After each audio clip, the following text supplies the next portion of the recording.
moving on, we talked about identity and what identity can do. It's one of the most, or let's say the basic forms of data definition that you can have about every individual. But what you do with identity once you have that, right? Everyone needs money, everyone needs access to money, right, in some shape and form. And that is what the topic of our next panel discussion is, where we will talk about fintech innovation, right? We talked about identity innovation, now we'll move to fintech innovation and how India has been redefining the financial inclusion with the innovations that we have seen in the country.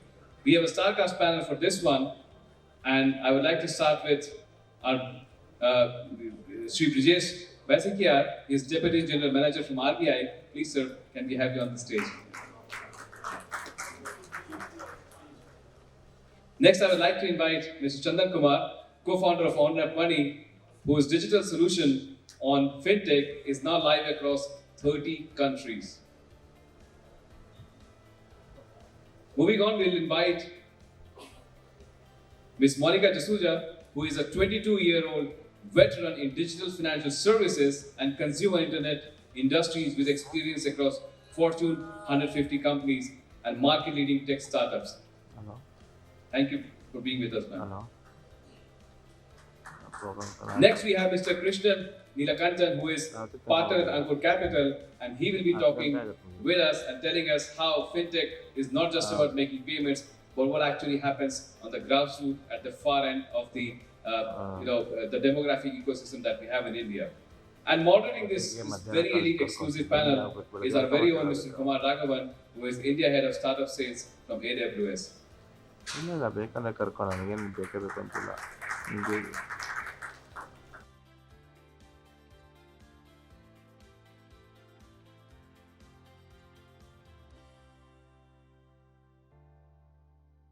Good evening, everyone. So this panel, we are going to cover not just about fintech and the innovation that's happening, but also about inclusivity. And when we talk about inclusivity, it can take multiple dimensions. I think we heard from many of the previous panels about how India is making payments and a variety of financial instruments accessible to larger parts of the country, to varieties of citizens, women being extremely included in multiple services, also penetration beyond the tier 1 cities, and also a variety of other dimensions in which today all of the systems that we are building in the country is being accessible to the broader citizens. So what I'll do is, without further ado, I'll go straight to Brijesh. Brijesh, when we think of RBI in this country, and especially in the finance world, it's often associated with the regulation. But I think you come from a very, very different and cool part of RBI. It's about innovation and how you can foster a lot more of innovation happening in this country. So do tell us a bit more about what you do and what your team does. So, very good evening, all of you, and I'm privileged to be part of this panel in this Bangalore, which is the fintech hub of the country, fintech capital of the country. And the last two panel discussions which we heard just now, so it sets the tone of what we are doing. So as Brijesh just now mentioned, that Reserve Bank of India, I am from the department which is not a regulatory department as of now, not a supervisory department as of now, but it's fintech department, which yesterday when we were discussing, it is more of a collaborator, facilitator of innovation, so that innovation can be fostered in the country. So we exist, we are a toddler, we have just completed 1 year of our existence as a department. We were born in January 4, 2022. So we have a legacy of 1 year, though some work, definitely fintech as a fintech cell and unit we were doing from earlier. But in the fintech department, few of the initiatives for fostering innovation in the country that we would discuss today in this panel. And in the department, we are collaborating with various fintechs. We also have created one subsidiary, wholly owned subsidiary of Reserve Bank, that is called Reserve Bank Innovation Hub, which is based out of Bangalore only. And they have been specifically created to foster innovation and have tie-up with various innovation initiatives which is going on across the country, and mostly in the educational institutions and technology hubs. Apart from that, few of the initiatives which Reserve Bank has taken for fostering innovation is in terms of regulatory sandbox. We are fostering innovation through regulatory sandbox. We are conducting hackathons. And we also have some of the initiative in the domain of inter-regulatory fostering of innovation. So we'll discuss further. Apart from that, in the department, we also work as a some role we have in the account aggregator ecosystem of the country. And one of the most talked about initiative of Fintech department in the present times is launch of pilot of central bank digital currency, which a pilot is going on since December 1, 2022. So recently we completed 1 year for that also. And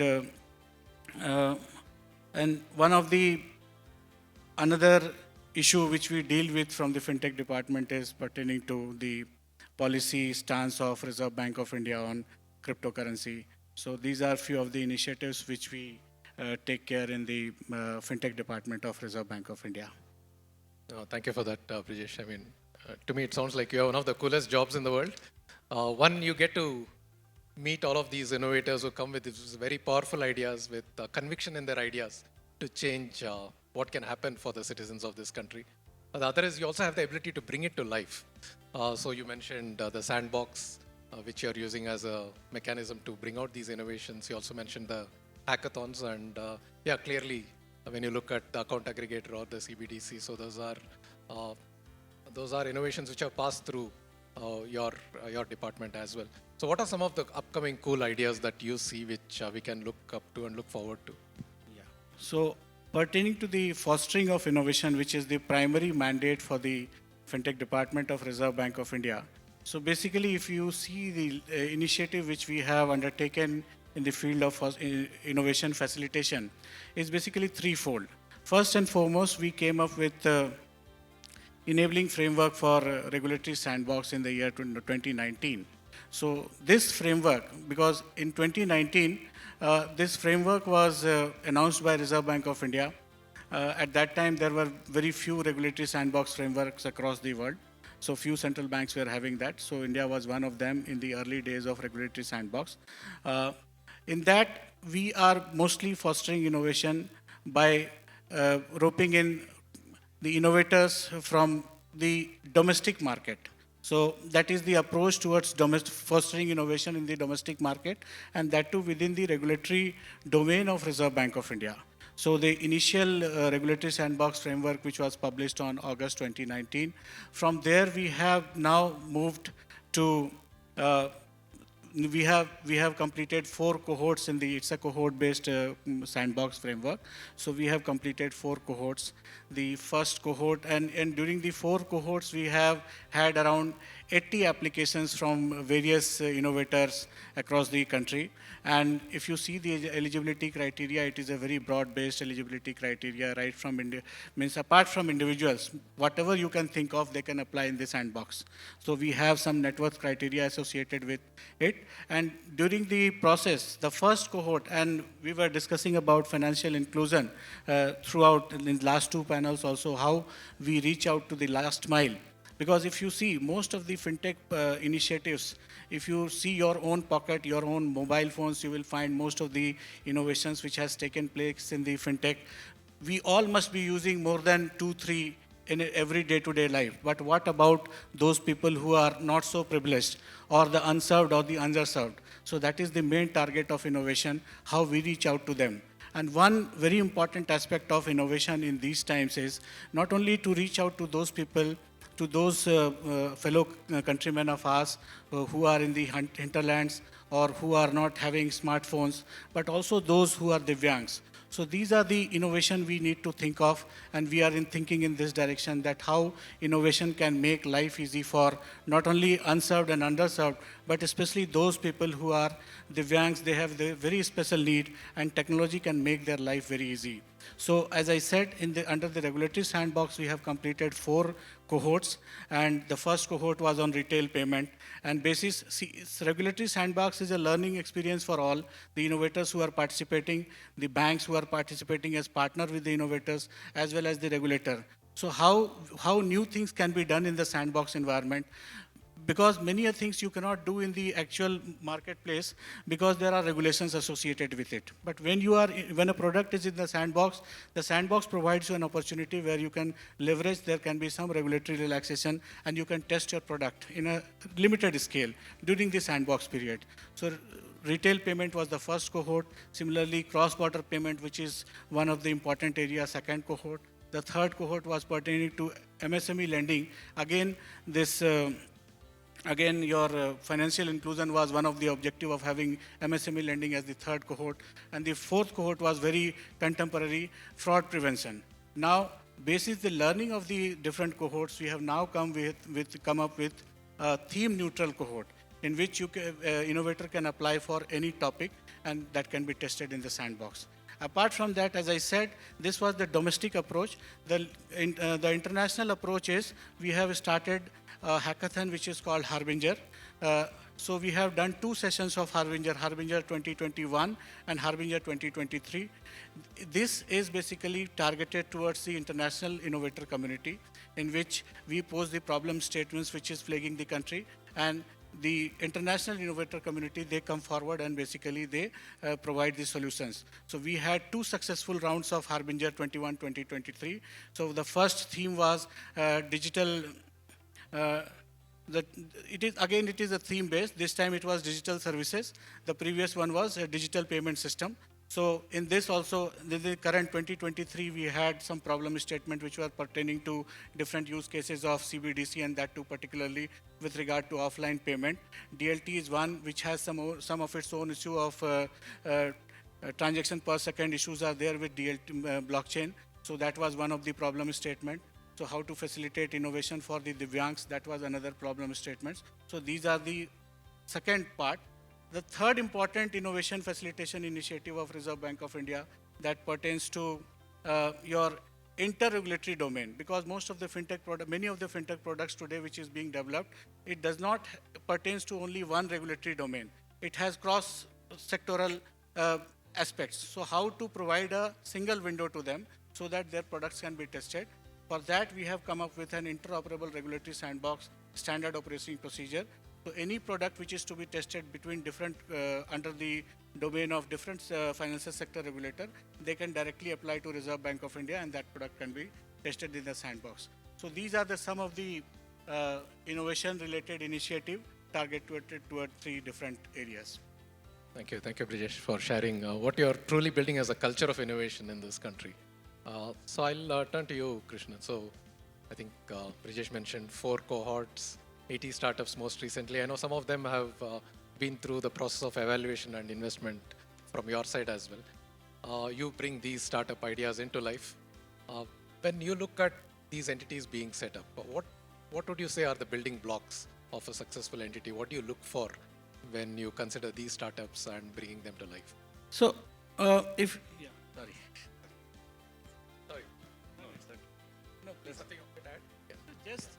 Just one thing I wanted to add. The Sandbox initiative, what we say is responsible innovation is what we are looking for.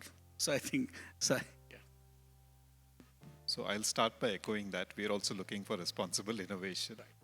Right. I mean, just to very quickly chime in, where we fit into the ecosystem, right? We are essentially looking for what all our friends in the panel, i.e. the regulator, the environment they are creating, what startups are actually putting putting their hearts into, what ecosystem enablers like AWS are supporting, and of course, what all of you as consumers are willing to use and pay for, right? So we are investors who are looking for innovations that are tackling large problems and problems with solutions that are truly what the consumer will value and pay for, and which can scale rapidly because of the structure of the solution.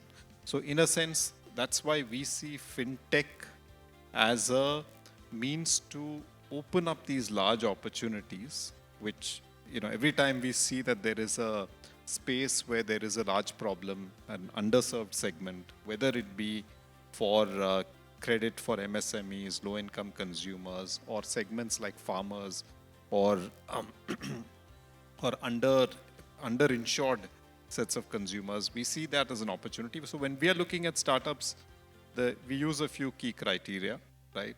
First of all, is the opportunity size large enough? Two, are they solving the problem for the customer, right? And I think part of the reason why a lot of these segments remain underpenetrated is because you've got a standard solution, right, that exists and doesn't actually address many customer segments, right?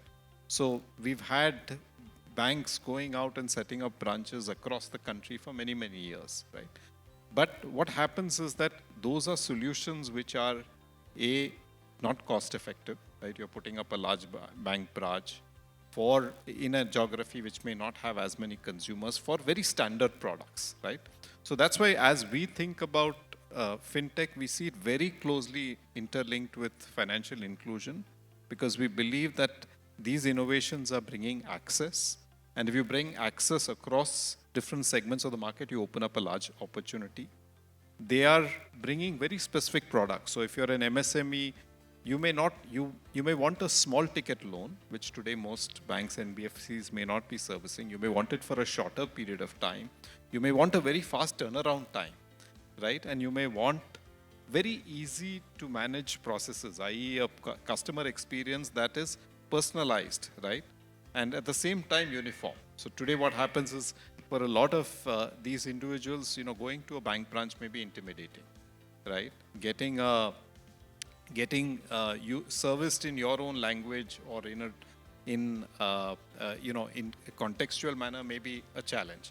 And those are all the things that technology can address. So essentially the market size, how the product is, of course, we have to look at the team and the entrepreneur's passion and their ability to make a difference. And we look at whether scalability, because is there in that solution. And that scalability usually comes from the fact that can technology bring a very rapid adoption, right? And is the rest of the ecosystem ready to support it? Sometimes what happens is either, the rest of the ecosystem may be weak. Like for instance, we've heard India physical infrastructure may be lacking, or sometimes the regulatory environment may be a little harsh, right? So we may think that this is not yet the time to be making that investment. But I'm just happy to say that I think today we see a combination of all of these factors, which is what makes us excited about investing into the fintech domain. We've already made investments in areas like embedded finance for MSMEs, parametric insurance, which gives the solutions to farmers, which was not there earlier. And what's interesting is with a lot of our other companies, which are, let's say, in the agri-tech domain or in the health tech domain, we see the need for financing being wrapped into it or embedded into it, being a key key reason for their own success, right? So in a way, we feel a lot of our portfolio success is going to be a function of how the fintech landscape evolves. I hope I've answered your question. No, you did. Thank you, Krishnan. So multiple factors there when you consider what will work. And again, it needs to solve a real pain point and not a nice to have kind of a feature. But in this current climate, especially when we look at startups and VCs, so it's a very funding constrained environment. I think there's also a lot of emphasis on profitability. But when we look at an aspect like inclusion, which we are talking about, and we are solving for scale, may not necessarily in the traditional sense be the most lucrative. How do you balance the need for being economically viable and yet at the same time achieving the kind of scale, the rapid scale that you mentioned? Maybe I'll borrow something from we see it all the time in our experience, but I want to borrow something from a session that happened earlier in the day, which was, of course, in the startup conclave, where you had the partner from Prime Venture Partner, Sanjay Swami, and he was talking about his experience as an entrepreneur building one of the first payment solutions, which is called mCheck. And they were doing a survey to understand whether customers, and that to low-income customers, would pay for being able to get their salary in, right, without needing to go to the bank. And his poll revealed that they were all willing to pay between 3 and 20 rupees, right? And the reason for that was that, sorry, this was for them to be able to pay their electricity bills. And the reason for them is that, for them, they were saving time, right? They were saving effort. So the conclusion of that was that even the customer who we think does not have the ability or willingness to pay does value the product. And if they see value, they will pay. And we see it all the time, right? So if you look at low-income customers, we know today that they are ending up borrowing at rates that are, if they're money lenders, much higher. But even from some of the, fintech or other NBFCs, they're borrowing at fairly high rates. So the willingness to pay for value is there, and that's what we assess. So when we talked about product, we are really trying to see whether, and so unit economics is very important. And then, of course, if something cannot scale quickly enough, then it's not going to be profitable soon enough, right? And so those are the two things that we would look at. Thank you for that. So I'll turn to you, Chandan. So I think you were described as someone who's spread your presence in 30 countries. Obviously, in a country like India, we heard of the strength of the digital infrastructure highway that's been built. That may not necessarily be the case in many other countries. So what are the other kinds of innovation that you have seen that's fostered inclusion in some of the countries that you have operated in? So as you mentioned, in India, we have a strong banking sector. We have very strong regulators, institutions, etc. Right? Most smaller countries, many smaller countries in the world don't have this. So there, what we are seeing is many countries, residents of many countries are skipping even the banks. So on the money front, you have stuff like mobile vouchers, even exchange of airtime minutes, mobile wallets like M-Pesa, etc. in Africa, right? And similarly, at the international layer, we are seeing blockchain being adopted as a layer of money flow within that again. So our company is also trying to build that. So at the international layer, we have the blockchain. And at the individual country layer, we're trying to get whatever the users are using there. So it could be bank transfer in some countries, mobile wallets in some, even voucher flows in some other countries. Again, and the geographies where we have some experience is East Asia, Indonesia, Vietnam, India, of course, Middle East, and Brazil, etc. And even Africa. No. So in terms of the problem solving, I think Africa is the most exciting person for me. Right? Okay, no, that's great to hear. And yeah, clearly there are alternative technologies which suit many other countries in a different way. You did mention the blockchain aspect of it. So are there specific use cases that technologies like blockchain solve for that in your experience works very well? Right. So we are a B2B platform essentially. So applications can get built on top of a platform. Few interesting use cases which are in very early stage right now is a movement of aid. So in case you have a humanitarian issue in any country, right? So some NGOs, even some bodies of UN experimenting with aid transfer across the blockchain. Few other interesting use cases are micro outsourcing. So in some African countries, we are seeing women, housewives, students who are doing work which may earn them only, let's say, $50 an hour, right? $1 an hour. So they receive the funds direct into their wallets, and they might either hold them or they might use an off-ramp service and move it into their bank accounts, airtime minutes, etc. So exciting things. Yeah, it's definitely exciting, and it's great to see technology also powering some of these innovations. So I'll turn to you, Monica. So I think one of the critical aspects when these startups and when these ideas come to life is what is the best mechanism to package them, especially when we have very small ticket sizes in a country like India, and what is a good way to price them, particularly I think like what Krishnan said, for the value that the customer is willing to pay. So what are some of the mental models that you think has worked best for organizations looking at offers?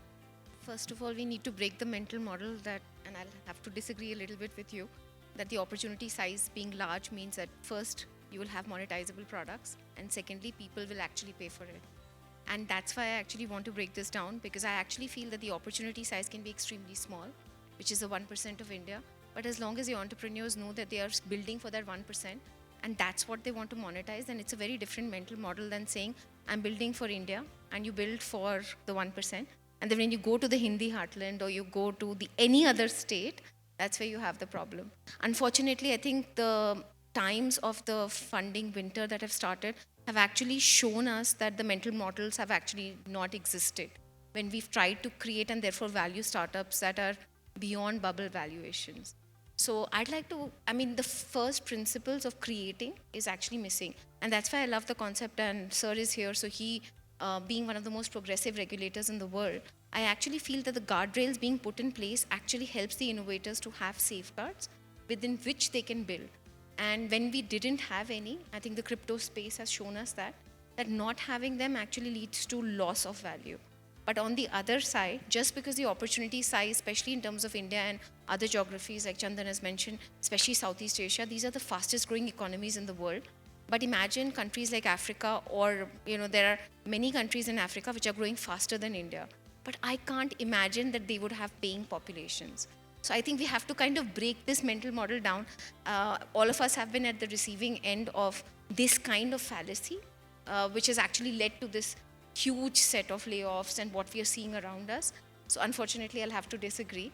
And that's where I think having a sound problem to solve instead of trying to solve for an opportunity, there's a very big difference. When you're solving for a problem, I don't think it's for me to say that an Indian, no matter how much he or she earns, will pay for it or not. I want all of us to be able to pay for it. Therefore, it's not my job to be able to, and I say this out of complete responsibility, it's not our job to be able to help the 450 million, or I don't know how many crores of Indians who don't have basic food and ration. But it is my job to be able to build products that middle and top India will use. And I hate the fact that we still continue to say that Indians will not pay, because I've seen in geographies such as Indonesia, people are willing to pay for convenience, and these are people who earn daily wage. If they are willing to pay for convenience, then why will Indians not pay? So I don't believe that. And by the way, shameless plug, I've written a report on Indonesian payments. I'm surprised by the kind of use cases which are monetized. And that's why I think that there's a definite reason why entrepreneurs need to think beyond. Indians don't pay. Indians are too value conscious. Indians will pay for what you train them to pay for. And we've been paying for a lot without knowing it. So again, being a product person, I have to break this down in the best way that I know possible, which is what are you solving for? How scalable is that solution? And when we think in terms of monetization, think about not the number per transactions which will lead to, but we have to remember basics in terms of financial inclusion. There are 50 crore Indians who only have Jan Dhan accounts, and yet their balance is increasing. So when we say Indians are poor, yes, of course they are, but they're doing something right because the savings habit is actually helping them to develop the saving behavior, which actually means that at some point they will spend. And when they spend, you want to be the first point of interaction. And when we don't have those products which will help them. So a common entrepreneurial question is, I've built for Bharat, but nobody is using it because nobody understands English. And India has 30 languages, mainstream. So who is going to use it when you're dealing with money? And if you lose money, you and I out of pocket, no problem, touch wood, we have a lot of things behind us where we can probably last the storm. But imagine if a driver or somebody who's living on a monthly basis loses 7,000, 10,000, and the settlement is going to happen in 3 days, because that's how much time it takes even for a UPI payment going wrong, be showing up in a bank account. I think we have a problem. So India being as large as it is, I think the problem-solving capabilities of Indians cannot be questioned. I think it's more about how we build the business model and marry it with the problem statement, which I feel still needs to be evolved. And I'm actually seeing it evolve, so I'm very hopeful about the India future. No, I'd agree with you. I think when you think of another example like retail participation in the stock market, I think we see a phenomenal growth, which probably is one of the great reasons why our stock market is doing very well as well. So yeah, definitely technology has fostered innovation, and I think entities like RBI and all the other regulators, SEBI, everyone included, are doing a great job of guarding the general consumer while at the same time fostering innovation. But to pick one more thread on that, Monica, so we also need to consider adoption. Now, typical B2C kind of a startup in a traditional space would spend a lot of marketing money to get subscribers, or they would have a large sales team which will go around onboarding. That's traditionally not possible. So is something like a product-led marketing where the product is so good that it gets adopted, or it has a very easy method to subscribe or unsubscribe. Are those the kind of techniques that will work well in an area like this? So I actually feel that the product-led growth models that we're talking about have become common now because COVID showed us that we don't actually need products and need salespeople to actually handhold you and to be able to adopt a product only after the intent to buy has been made. So we've had a lot of products where, again, value was delivered, and at the point, at that moment of truth when value was delivered, people were willing to pay. And I think that's where it picked up from, and we have the best examples of PLG. All of them have been SaaS-based models, and we don't actually need a physical product. Now that's the best part, but it doesn't actually eliminate the cost of acquisition, which is where I think cost of acquisition gets masked into different P&L parameters that need to be taken care of. But the whole idea of how do users know about, and therefore the product discovery, is now not being led by simply just trying to create either marketing or digital awareness around and using channels for that. You actually let the product be the hero to create that value and to be able to continuously iterate over the product proposition. I was just speaking to somebody who was telling me that instead of creating products that people don't use, they actually did an experiment where at the top of the funnel, they kept asking, why do people drop off? And during this experimentation, during the iterations that they had, they figured that the people were dropping because they just felt, I will take the money that you're giving me, but after that, I'm not going to use it. And I'm tired of doing that. So when they heard that feedback, they stopped giving money. And you won't believe people actually went to the bottom of the funnel because they wanted to understand what's the big deal about. So it's very counterintuitive, but that's where product-led growth, because of the A/B testing model and the hypothesis that you build into the product and then you keep iterating, allows product and marketing folks to actually look at that flywheel effect that they create. And I totally believe that in financial inclusion, specifically for the Bharat that we are trying to build in, we need to understand what problems we are solving for what kind and niche of people. And that's not going to come from people like us, of course, who are sitting here. And we're not doing any field testing to really understand. And I'm surprised to say this, but I have to take a leaf from Sir's book. But RBI has been a great innovator and a great teacher for us. In one of our meetings, and no, Sir was not there, I learned the lesson where they said, and even an illiterate person knows how to read an OTP. And what are you trying to do to eliminate OTPs? And I was actually laughing at my own judgment, of course, at that point in time. And he said, they know what a 6-digit OTP means and they know what their balance is. Please go and speak to somebody on the street and you will know. And that's the best education lesson that all of us people in the payments world and the financial services world need to know. People know how to use their money. We just need to make sure that they're earning enough so they can actually spend, and more importantly, then pay for services. Excellent. Thank you for that, Monica. So I know we have a great panel here. Anyone has any questions for them before we close? Cool. Yeah. If there's no other question, maybe I'll just pick one thread. Any new powerful idea that you're most excited about, Brijesh? Yeah. You see One new initiative which Reserve Bank has conceptualized, and it has been developed by Reserve Bank Innovation Hub, that is public tech platform for frictionless credit. So we have started the pilot on that since August 17 this year. So this is a platform wherein any financial institution for providing a loan, they use data services from multiple sources. So every financial institutions, they were required to have integration one-to-one with multiple data sources, which is required for credit appraisal and KYC and so on and so forth. So this platform has been conceptualized and built, which is doing the heavy lifting of connecting with the multiple data service providers. And the financial institutions, they have to just connect to this platform. And using this platform, data can be easily availed by these financial institutions to do the credit appraisal of a customer. So the pilot is already on. Some 9 banks have already been onboarded, and 5 different services like personal loan, your housing loan, digital Kisan credit card, digital dairy loan, and as well as personal loan that are being processed using the data which is being provided. So we are trying to increase the universe of the data which is there on the platform, so that more and more products can be processed through data which is provided by this platform. And this all started with the digitization of the Kisan credit card.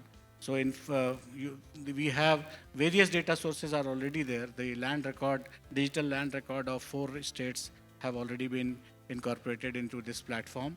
And using this land record data and other KYC related data, CIC related data, the Kisan credit card loan, which was a manual process, which used to take around 15 to 20 days for sanctioning and multiple visits to the bank branch, all those things are being done in matter of some few minutes. So that is a new innovation which has taken place. Pilot is going on. We want to scale it further to most of the states of the country. We want to bring in more and more banks, more and more non-banks, more and more cooperative banks to it, and more products also can be processed through it. So this is a new initiative which has started, and the pilot is going on right now. Oh, thank you for sharing that, Brijesh. We are definitely entering a brave new world and definitely a lot to look forward to. But thank you once again. I know we are out of time. For those of you who want to interact, the team will be there. Thank you once again.